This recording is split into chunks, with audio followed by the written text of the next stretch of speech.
So here we go with another fun-filled adventure with everyone's favorite little monsters, the Ghoulies.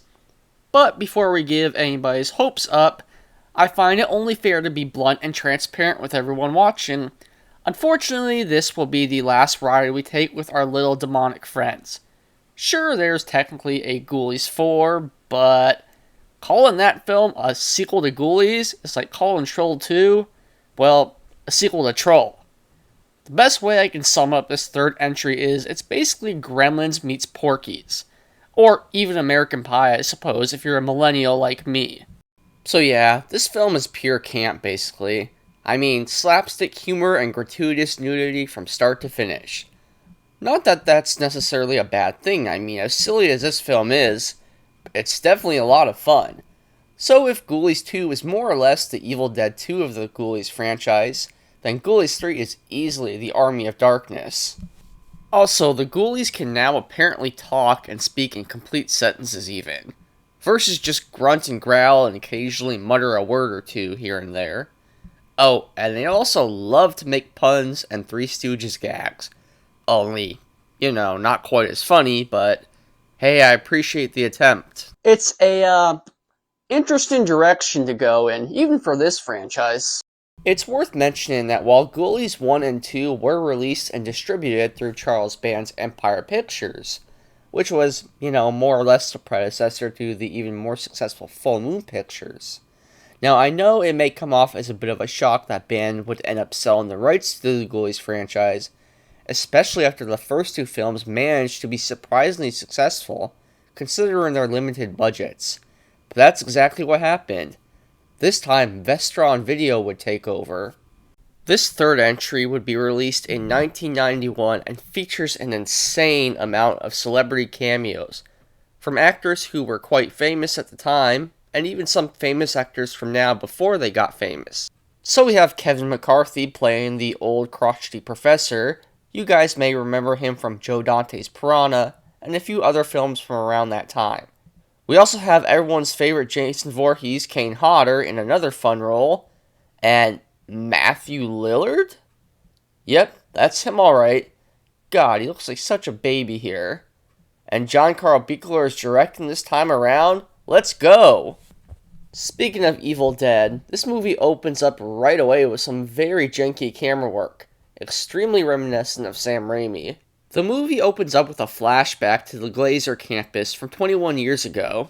Here we meet this goofball who accidentally summons the Ghoulies, which attack him, but before they're able to finish the job, he manages to trap them inside of a comic book. Although I don't ever recall the Ghoulies needing a comic book to summon them, so I guess we're taking pointers from the Leprechaun franchise now when it comes to continuity between sequels. Then he proceeds to get eaten by his toilet. Side note, this used to be an actual fear I had as a child, was falling into the toilet and somehow getting flushed down into the sewer. Yeah, let's just say I had a pretty fucked up imagination as a kid. So apparently this is the time of year where all of the different fraternities at the college pull all of their pranks.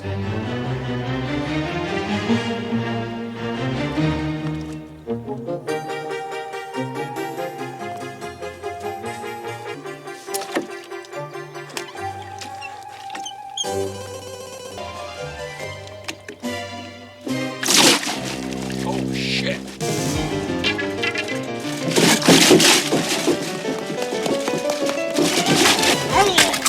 So now this asshole somehow manages to crack the tile with his foot while taking a dump, and manages to uncover the Ghoulies comic book. Of course, he somehow knows how to read and properly pronounce all the incantations, and decides to read them out loud. This of course summons you-know-who. Hey Wes, come on, we're gonna be late. It's prank week. Yeah, okay, I'm coming. So we meet one of our frat students, Skippy Carter, who I'm just going to call Skippy. We also meet Professor Quentin Ragnar, which is a terrifying fucking name for a college professor to have, played by Kevin McCarthy. And I'm sorry, but where are the fucking adults at this college? Now, of course, with movies like this, the adult character always ends up blaming the wrong people for whatever sort of mayhem occurs. So naturally, after being scared shitless by this inflatable alligator, he blames Skippy rather than the kids who were actually responsible.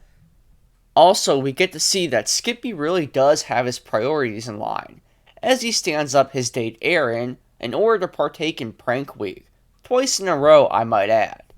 After confiscating the comic book from one of his students, Professor Ragnar opens the comic up and begins to read from it, but quickly loses interest and sets the book down, thus pretty much cock-blocking the ghoulies yet again. Later that day, while the students party, Ragnar recognizes the creature on the comic book's cover as being a pagan deity and decides, well, fuck it. If it's got satanic rituals and demon summoning powers in it, then I'm all in. Through porcelain place of earthly waste, Argo pestle, spirits real. So now, with the ghoulies having made their official entrance into the film, of course we have the classic toilet ghoulie seen in the previous two films, the cat ghoulie, plus whatever in the hell this guy's supposed to be. Now, at first I thought this was the rat ghoulie seen in the previous two movies, and then maybe they just kind of redesigned him a little bit, but upon further observation, this appears to be a completely different ghoulie. Ugh, I still fucking hate that annoying bat ghoulie though. I can't quite tell what kind of animal he's supposed to be modeled after either. He sort of resembles an anteater or aardvark, or maybe even a prehistoric sloth, but who the hell knows? I will admit though, it is a little sad not seeing the rat ghoulie or frog ghoulie this time around. And now we get introduced to another one of the movie's main themes. Boobs. And plenty of them. Appear before me now, Yagan Ghoulie.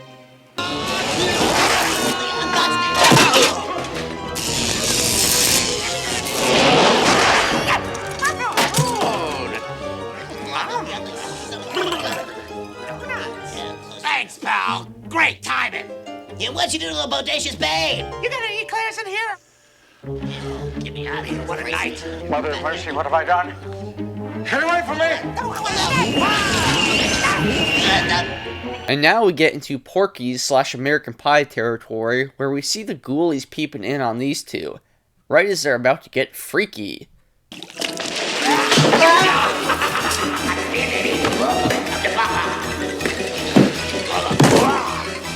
Give it me to knock.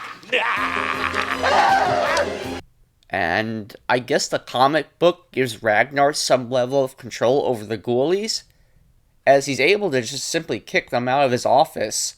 Now there's a lot more goofy antics from the ghoulies here, as demonstrated in this scene here in which they get drunk on beer and wreak havoc on the campus that night.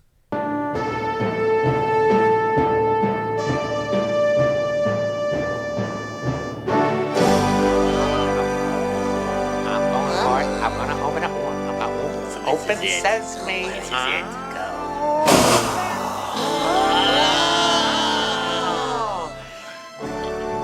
Pinch me, guys. I'm dreaming.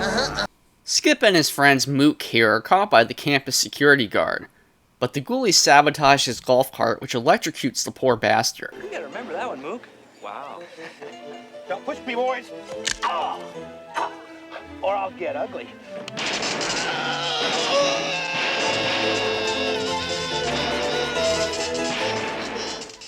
But it's okay. He survives. Somehow. Ragnar soon begins to power trip, and threatens to light the comic book on fire, thus destroying the ghoulies for good unless they serve him. He then orders them to more or less start a war between the different fraternities by stealing the prank crown. No, I'm not making this shit up. Which of course causes one of the other frat parties to blame Skip. And when I made the Army of Darkness analogy at the start of this video, trust me, I was not exaggerating one bit. Allow me. Stretch it. Reel her in. Cat's got your tongue. No more tongue than a deli.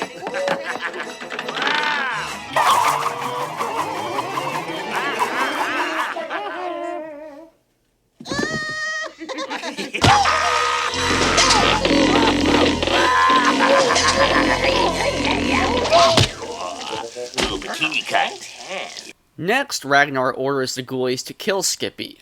Now, why he didn't just do this from the get-go versus having them start a war between the frat houses is beyond me. I mean, he clearly has no trouble committing murder. And then this happens. Wow, nice bomb. Oh, nice! Wow!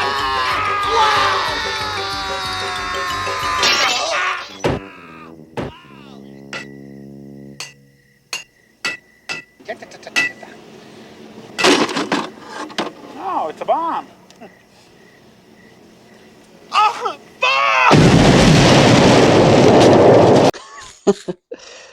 That was fucking incredible. We also get a decent little callback to the second movie, in which the remaining students find the corpse of the librarian in a sarcophagus, wrapped up like a mummy. The ghoulies kidnap Erin and begin to torture her.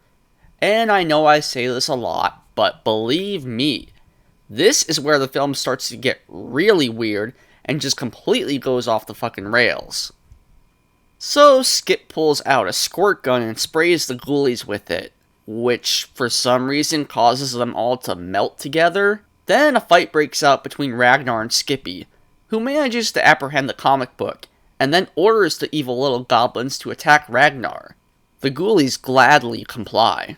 Killing their master does kinda backfire on them though, as the ghoulies are promptly unsummoned immediately after.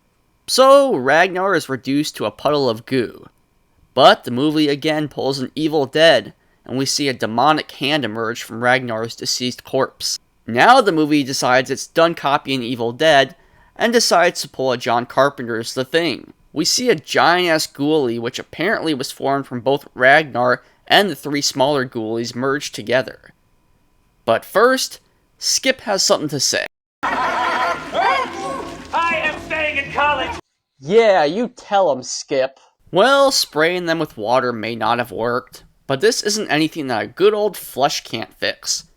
So he chucks the evil little comic book into the shitter, which causes the Ragnar ghoulie hybrid to get sucked in as well, finally ending this confusing clusterfuck of a movie.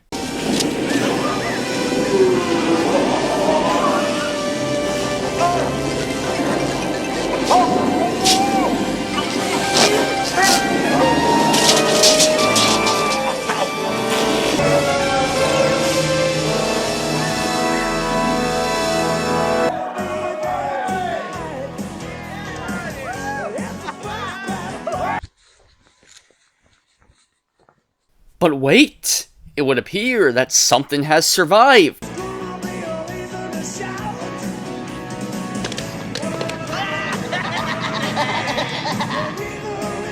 Well, nice try there, movie. But we all know how the next Ghoulies film goes. So, that was Ghoulies 3. Ghoulies Go to College. And holy fucking shit, that was a mindfuck if there ever was one. Well, much like Ghoulies 2, the movie is anything but boring, I'll at least give it that. Now, depending on your particular brand of humor and whether you prefer the more horror-esque vibes of the first two Ghoulies films, with a splash of dark comedy here and there, this movie might be a little much for you. So I do have to put that disclaimer out there. However, if you are able to put all the silly antics aside and just kind of roll with the punches, you may actually get some entertainment out of this one. Fun fact, this was the only Ghoulies film that was released with a full-on R rating right from the get-go. Which is ironic because it's probably the least violent of the trio. But then again, boobs. I mean, like I mentioned in the Ghoulies 2 video, that film technically did get an R-rated cut that was released alongside its original PG-13 theatrical run, but I'm not sure if I can really count that one even.